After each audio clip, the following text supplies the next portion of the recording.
Hey Basement Collective, Irvin and Chris here for Game 3 in our mini-series campaign, the final 3,500 point, pretty big game going on today. So I just wanted to show you guys the table. We are playing a Maelstrom, so just 3 objectives at the beginning of the game as per every other round in this campaign. So this is what the table looks like. We're not going to do an army showcase just because the armies are huge. So we'll do that when we, first turn we'll show you exactly what's been deployed and whatnot and what we got in reserves. Other than that, we do have a chart to choose from. My 2 I choose, I got 2 of them because I won the last campaign, so won the last game, so I'm choosing the blood. I don't even remember. Okay, well there's one of them that allows me to, if 2 units either shoot or charge at the same unit, they get to reroll ones. I'm going to use that one, as well as I'm going to use Teleportal, meaning I choose my character, which will be my Warlord. He sets up any point in movement phase, he sets a thing within 3 inches. And then eventually another movement phase, he sets another thing 3 inches from him. And then two tokens, and the unit can just move between those 2 items free of charge. Yeah, it's like a point A and point B you can pop between. Exactly. So, and what did you choose as yours? I picked the mine one, where I get to put down a mine every movement phase with the character who took it, and if any of his units move within 3 inches of it, they take D6 Strength 5 AP nothing hits. Sweet, no problem at all. So that is what we got going on. My Warlord trait, I did get Outflank, and his HQ is Be'lakor, so his HQ is automatic Warlord trait. I'm not sure exactly what it is. It's one of his rules, I don't even remember which one. But we will be back. Here, let's roll to see who deploys first. I don't know what this is. That's scattered out. It's not my... We're videotaping, Kevin. Are you on? That's Anthony's stuff. Yeah, 3, 6. So Chris will be deploying first. And here is deployment. Chris did deploy first. So Chris has 2 detachments. He has the Khorne Demonkin, and he has the Chaos Space Marine allied detachment, so he can bring in Be'lakor as his HQ. So Chris, what do we got deployed over here? We got Maulfiend, Yeah. Hounds, Cultists, Hounds, Maulfiend, D-Thirster, Cultists. This D-Thirster is actually in here, he just broke, so he's drying. Greater Brass Scorpion of Khorne, 3 Bikers, Cultists, Maulfiend, Be'lakor, more Hounds, more Bikers, other Maulfiend. And the D-Thirster's in there. Yeah. In reserve, you have 2 Soul Grinders and 2 Helldrakes? Yep. Awesome. So what I deployed here is I got a Vindicator. I got 3 squads of Thunderbolts. They're all the same. They all have 3... They have 3 Chainswords, 1 Power Fist, 1 Lightning Claw, 1 Thunder Hammer, all the Storm Shields. And this one I have an Iron Priest with 4 Cyberwolves. Same thing over here, Iron Priest with 4 Cybers on this squad. Vindicator, another one with this one with my HQ, Crack a Bone Sword, Runic Armor, Storm Shield. And here we have a Rune Priest on a bike. He rolled on Divination. He's a Mastery level 2. He got Prescience, Misfortune, and Perfect Timing. Of course, my Warhound Titan. And as well in reserves, I got a drop pod with 5 Combi Melta Wolf Guard and a Flyer Storm Wolf with 5 Thunderhammer Storm Shield Wolf Guard Terminators. So that is what the board looks like. Chris is going first, unless I can seize the initiative. Let's see. So on a 6. Nope. A 3. So, Khorne Demonkin, turn 1. What cards do you draw? I gotta shuffle them up still. And what 3 first turn objectives do you got? Hold the line. That's possible. Harness the Warp, which I can actually do for once. You got Be'lakor. Khorne cares not. If any unit, friend or foe, was destroyed. Sweet. Okay, so we'll be back at the end of Khorne Demonkin turn 1. And at the end of Khorne Demonkin turn 1, essentially what happened is everything over here ran and shot. He's in the air and he shot over here. I did nothing. Those guys stayed back. Those guys stayed back. And those guys stayed back for hold the line. The Scorpion moved up. He shot his large blast at here, immobilized the Vindicator, and killed the Wolf. And then he attempted to charge a Vindicator because he does get a 3d6 charge, and he failed that. There's Bikers behind him like that. This guy, Be'lakor, this guy moved and ran. This guy right here is actually on top of this right here, but he moved and ran. The Bloodthirster moved and ran, and sort of those Bikers just moved up, and those dogs. Be'lakor, Psychic Phase rolled down. Chris only rolled the 1 and failed to cast Invisibility on this Demon Prince right here. So that's what we got going on. So that is the end of Khorne Demonkin turn 1. He did score 1 for Hold the Line. Are you keeping the other 2? Yeah. Okay. So we're going into Space Wolves turn 1 cards. We have No prisoners. Destroy a unit. Secure objective 2. That's 1. There's 2 is right here. And hold your ground. When this tactical, your opponents must select a single objective marker that is within your table half. And I have to control it for 2 consecutive turns. In your table half? In my table half, yeah. We'll go with 4. Objective 4 is right there. Okay. So, we'll be back at the end of Space Wolves turn 1. And at the end of Space Wolves turn 1, so a lot of things happened. It was a pretty good turn for me, I'd say. Anyways, so we go over here. Shooting phase, he shot at the Scorpion with his strength D and managed to do, I think, 2 hull points, and the other one missed, and he did kill a bike with the strength D as well. And then he also shot his large blast over here on these 2 Mauler Fiends. He did 2 glances to one, killed one, and a glance to another. Vindicator shot at the Mauler Fiends, did a penetrate to the one in front, but that's what killed it. This Vindicator shot at nothing, because I forgot to shoot him. Oh well.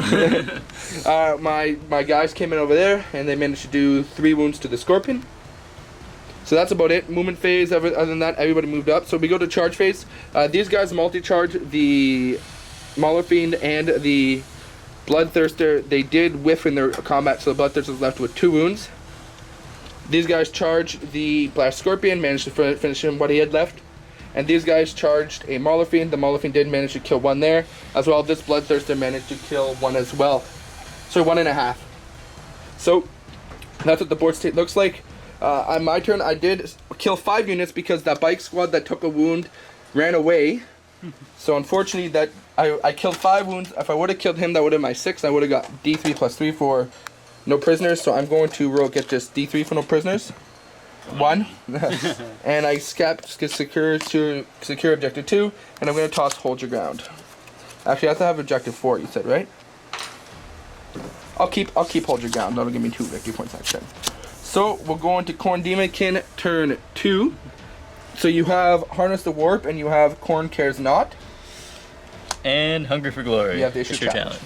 So we'll be back at the end of Khorne Demonkin turn 2. So at the end of Khorne Demonkin turn 2, Soul Grinder charged and killed here. These dogs made a good charge and killed that Vindicator, Mauler Fiend. One of his Soul Grinders scattered off the board and rolled a 1, so mistapped and exploded. This guy made it here. That Helldrake right here. The other Helldrake didn't come in. Other than that, a big blob of dogs charged this squad, managed to kill a few, and with the combined fire of the Helldrake and this, and I have there's 4 dogs left there. We go over here with the shooting and the combat killed the Wolf Guard. And we went over here. This combat, he challenged me. I killed him with my Wolf Guard, the Demon Prince, not the Demon Prince, the Bloodthirster. The Bloodthirster with my Wolf Claw, and my Lord managed to kill the 2 bikers that charged in. This is a bit upsetting. The Mauler Fiend charged here. I did 2 wounds to the Mauler Fiend, but he did 5 to me because he has a bunch of extra attacks because he has the one formation where every time I kill a vehicle, every other vehicle gets an additional attack, and he has that in the gore pack. So that's what's going on right there. We're going into, and what did you score points wise? I got all 3 of mine. I got Harness the Warp, Hungry for Glory, and Khorne Cares. Oh yeah, this guy is invisible right now too. Yep. So we go to my turn. I got Hold Your Ground still, and then we go Unleash the Wolves. Scoring victory point if I have to destroy something during the assault phase. And secure objective 3. Objective 3 is... Where's objective 3? It should be right here. It's on Chris's base right here. Chris took it with him. So there's objective 3. So I do have 1 reserves going in. And it is not in. So we'll be back at the end of Space Wolves turn 3. And at the end of Space Wolves turn 2, essentially my guy failed to come in. So you guys saw that on the camera. These guys charged into the Mauler Fiend. They whiffed on all their attacks, and the Mauler Fiend did manage to get the Warhound down to 1 hull point. And however, we did finish the Mauler Fiend off with my Thunderhammers. This guy's down to 2 hull points. The Invisible guy, he killed a bunch of my stuff, and I have a few wolves left over here. Other than that, I also failed. I killed 1 of the units of dogs here, but there's 1 dog left right there. So that's what that is. So I got secure objective 3, and I got Unleash the Wolves, destroy a unit in combat. And I'm going to... What am I doing? Yeah. That's that. So we'll go into Corn Demonkin turn 3. Yep. And that was my turn 2, guys. We'll see what. And your cards. Secure 3. Yep. Big Game Hunter. Yep. Secure 6. Okay, so for Big Game Hunter, you have to kill this. Oh boy. And so we'll be back at the end of Corn Demonkin turn 3. Kill this. Oh yeah, you can kill that. Nothing, Still be hard for you to do. Nothing near it, really. And at the end of Corn Demonkin turn 3, you killed a bunch of dogs. So essentially, these guys and the Soul Grinder joined in this combat, and they managed to kill everybody except for 2 of the guys right there. I have 1 guy with a wound. The Soul Grinder managed to join in this combat. He killed them. He couldn't consolidate back in, so he couldn't. Maulafine joined them. He killed the 2 guys, and he couldn't get into combat, so he consolidated out. The Soul Grinder is also not in combat anymore because he couldn't get back into combat. Other than that, his Helldrakes shot over here, managed to kill a guy and do a wound on a guy. So, and your points wise, what did you score? Didn't get anything. I'm gonna throw away a Big Game Hunter. Gonna throw a big game under. So turn 3, Space Wolf cards, secure objective 4, which is, where's objective 4? It's up. That's 5. Is it mine? No, this is 5 back here. 4, so where's 4? I don't know, what was the one you just said was 5? Is that 5? What's that number right there? 5? 6. 6. Oh, 4 is under my Soul So Grinder. 4 is under Soul Grinder. There we go. The Heroes of Fenris. Have to issue and fight in a challenge. And Psychological Warfare, make you fail a leadership test. So we'll be back at the end of Space Wolves turn 3. So after turn 3 for Space Wolves, essentially what happened was this guy came on. He did 3 wounds to the Soul Grinder. He actually fired his Frost Cannon, and I was trying to do the Frost Cannon special ability. He hit Be'lakor. He wounded Be'lakor. So Be'lakor took a wound. And then, unfortunately, Be'lakor did not pass his toughness test, and he passed his grounding check, so he's still in the air. He did pass his toughness test. He did pass his toughness test, so I didn't insta-death him. However, Be'lakor is still in the air. Actually, I wouldn't be able to insta-death Yeah, any. it's Eternal Oh, no, because No, it says it's remove removed from the game. as a casualty. So, Yeah. Anyway, so Be'lakor's in the air with 2 wounds left. What happened here is Warhound Titan MVP of this turn. There's a Soul Grinder right there. So you put the 2 Strength D blasts on the Soul Grinder as close to Bloodthirster as possible, and both scattered onto the Bloodthirster. And unfortunately that did kill a Bloodthirster, and then his Plasma Cannon finished off the Soul Grinder. Other than that, we finished off the 2 dogs here. Nothing else was done. Consolidating wise, I didn't get Psychological Warfare, and I didn't get Secure Objective 4. The Heroes of Fenris. Oh, I forgot to shoot at your cultist. Let's shoot at your cultist quickly here. 1 hit. Nothing. Cool. Which one are you throwing out? So I will toss. Is there champions in those squads still? Yep. And both champions are still alive? Yep. Okay, good. Because you have enough points to make a Demon Prince, right? Nope. 6. You have 6? Okay. So I will toss out Psychological Warfare. And we'll go into Corn Demonkin turn 4. So you have Secure Objective 4. 3, Secure 4, and Secure 6. So here's 4, here's 3, and 6 is... Oh, I have the Helldrake. Okay, so we'll be back at the end of Corn Demonkin turn 4. At the end of Corn Demonkin turn 3, Be'lakor stayed in the air, cast invisibility, attempted to cast on Maulafine. I did dispel it, however, which is good for me. Maulafine attempted to charge the Iron Priest that was there, as well as the Cultist. Cultist got in, Maulafine didn't, and I won that combat. Makes sense. Other than that, the Helldrake flew up the table, attempted to Vantage Strike this last wound off the Warhound Titan, and unfortunately did not do it. Warhound Titan is still alive. This Helldrake went into hover to capture this objective. So other than that, that's what happened. You did score objective 4. You did score objective 5? 6? 6. Yeah. 4 and 6. So you are at 6 points, and I actually only have 4 points. So we're going into my turn. I have 2 cards. I have to get issue challenge. Oath of Vengeance. I have to kill a character. You choose a character, you nominate a character in your army list, and it has to die. Be'lakor, okay. So we'll be back at the end of Space Wolves turn 4. And at the end of turn 4 Space Wolves, essentially what happened is these guys assaulted the Helldrake, killed it. The Terminators got out of the flyer, and with that killed the Skull Cannon. Skull Cannon. The Iron Priest assaulted and ran over the Cultist. There we go.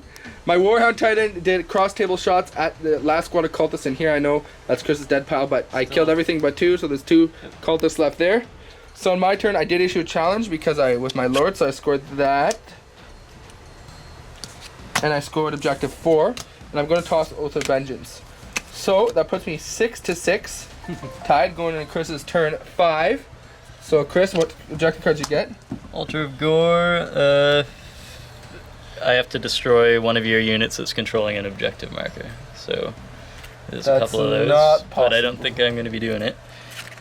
Murder Call. I just got a Deep Strike a Khorne unit. I'll do that. What are you deep striking in? When I summon something. Sweet. And these are sticking together. Scour the skies. Killer Flyer. Could happen. How are you going to kill this guy? Fly over it, Vector Strike with a Helldrake. Okay. So we'll be back at the end of Khorne Demonkin turn 5. And at the end of Khorne Demonkin turn 5, he uses Blood Tithe points to create a Skull Cannon. The Helldrake came back on the table. Those two command with a Vector Strike try to take this guy out. He did manage to do a shake into it, but unfortunately he did not kill it, so he could not get Scour the Skies. Be'lakor casted Dominate on the Terminators. I dispelled that, and then he casted Psychic Shriek on the Wolf, the Thunder Wolf squad right there, and I passed my 2 invul saves because he did 2 wounds to that. So he did score he did score Murder Call because a Khorne unit did Deep Strike, and he tossed the one where I destroy one of your units. He tossed that. He kept Scour the Skies. So we'll go into Space Wolves' turn. So that puts him at 7 points to my 6. Witch Hunter, Kill a Psyker, Be'lakor. Harness the Warp, I can do that. Well, I can normally do that. Unfortunately, I have failed to do that. And Supremacy, I'll definitely be able to do that. So we'll be back at the end of Space Wolves' turn 5. So end of turn 5 for Space Wolves. Essentially, I didn't really do that combat because it's not important. I captured this objective, captured this objective, so I have 2. He has no objective supremacy. And I did manage to get my 1 psychic power off. Perfect timing on this guy. Now he killed the 2 cultists. Woohoo! So I scored 1 for Harness the Warp. And now for Supremacy, I score 1. So it puts me 1 point ahead, and I will toss Witch Hunter. Do you want to roll the die to see if the game ends? And the game goes on to turn 6. So Chris has Scour the Skies. Supremacy, oh boy. No prisoners. Okay. I'm willing to call it at that. I can't get this. So good game. That's Space Wolf victory for the campaign. Yeah. We'll be back with the post-game show. Hey guys, and thank you for watching the final game in the mini campaign series we're doing on Christmas break. And the Space Wolves were victorious. They got rid of all the Khorne on the planet, and they did survive. A portion of the force did survive to hold the planet for the Emperor. So final game, unfortunately Chris had some pretty bad dice rolls and led to his demise. So any thoughts? Yeah, that big turn 1 whiff cost me a whole lot of momentum, and after that it was just downhill. Yeah, so the Space Wolves were good. I mean, the Warhound had 1 hull point left. He almost lost to one Mauler Fiend, so that was a pretty good thing. Be'lakor survived, but that's about all that survived for you. Anyways, so big Space Wolf win for the campaign, and that's the end of that campaign. Thank you guys for watching. Anyways, guys, thank you for watching this video, another Basement Collective Battle Report. The giveaway is now over, so thank you for participating. Congratulations to the proud new owner of a new in-box Night Warden. We should have another giveaway coming up in the future. Please like and subscribe, and as always, keep on wargaming.